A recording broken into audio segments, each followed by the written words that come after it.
Hello everyone, তো কেমন আছো তোমরা সবাই? আশা করি সবাই খুব ভালো আছো, আমিও খুব ভালো আছি। তো নববর্ষ উপলক্ষে আমরা গেছিলাম কলকাতার গড়িয়াহাটের সর্ষে পোস্ততে খেতে।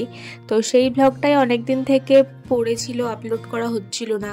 তো আজ ভাবলাম তোমাদের সাথে শেয়ার করি সেই দিন কীরকম কী এক্সপিরিয়েন্স হয়েছিল আমাদের সাথে।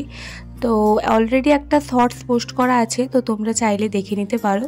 মেদিনীপুর থেকে একদম সকাল 6:25 ট্রেন ধরে আমরা একদম চলে গেছিলাম হাওড়া। তো সত্যি বলতে কলকাতার রাস্তাঘাট তো আমরা সেরকম কিছুই জানি না, হালকা হালকা তো ভয় ছিলই আমাদের প্রথম থেকেই, যেহেতু আমরা মাত্র দুজন ছিলাম।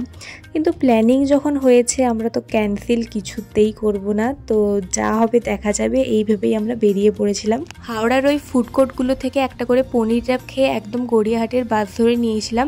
তারপর অটো ধরে একদম পৌঁছে গেছিলাম সর্ষে পোস্ততে। তো অটোতে আর কোনো ভিডিও ক্লিপ নেওয়া হয়নি। তো চলো তোমাদের আগে অ্যাম্বিয়েন্সটা দেখাই।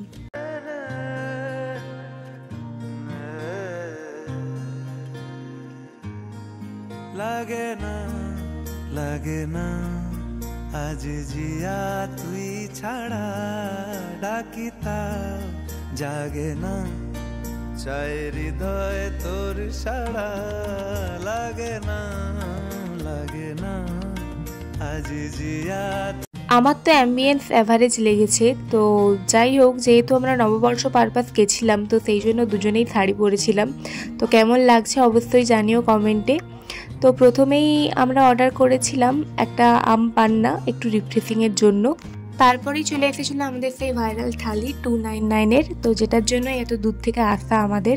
তো তোমরা সবাই যেন পুরো এপ্রিল মাসটা জুড়ে এই অফারটা চলছে। তো যারা যারা এখনও যাওনি চটপট চলে যাও। মাটন, ভেটকি, চিংড়ি এই 3টে থালির ওপর অফার চলছিল। তো আমরা অর্ডার করেছিলাম ভেটকি আর মাটন, এই দুটো থালি। তো চলো কী কী আইটেম ছিল তোমাদের সাথে শেয়ার করা যাক। আমি এখানে মাটনের থালিটাই বলছি, দুটোতেই সব কিছু একই ছিল, শুধুমাত্র ওটাতে ভেটকি আর এটাতে মাটন। তো প্রথমেই ছিল ভাত, স্যালাড, ঝুরি আলু ভাজা, তারপর ছিল সোনামুগ ডাল, আলু পোস্ত, ছানার কোপ্তা, তারপর মাটন, চাটনি, পায়েস আর একটা পাঁপড়। খাওয়া দাওয়ার টেস্ট তো তোমাদের বলেইছি শর্টসে, খুব একটা যে টেস্টি সেরকম কিছুই নয়। তো যাই হোক 299-এ দিচ্ছে, একবার গিয়ে ট্রাই করতেই পারো তোমরা।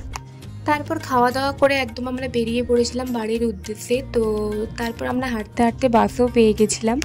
গঙ্গার হাওয়া খেতে খেতে একদম হাওড়া পৌঁছে গেছিলাম। তো হাওড়া থেকে সঙ্গে সঙ্গে ট্রেনও পেয়ে গেছি, ভাগ্যিস পেয়ে গেছিলাম, নাহলে অনেক বড় প্রবলেম হয়ে যেত। তারপর ট্রেনে উঠে একদম সোজা মেদিনীপুর। তো ভিডিওটা কেমন লাগলো অবশ্যই জানাবে। আর হ্যাঁ, তাড়াতাড়ি চ্যানেলটা সাবস্ক্রাইব করে নাও, অনেক অনেক ভালো ভিডিও আসতে চলছে। তো যাই হোক, তো আজকের ভিডিওটা এখানেই এন্ড করছি। ভিডিওটা ভালো লেগে থাকলে লাইক শেয়ার সাবস্ক্রাইব করে দেবে আমার চ্যানেল। তো আজকের জন্য টাটা।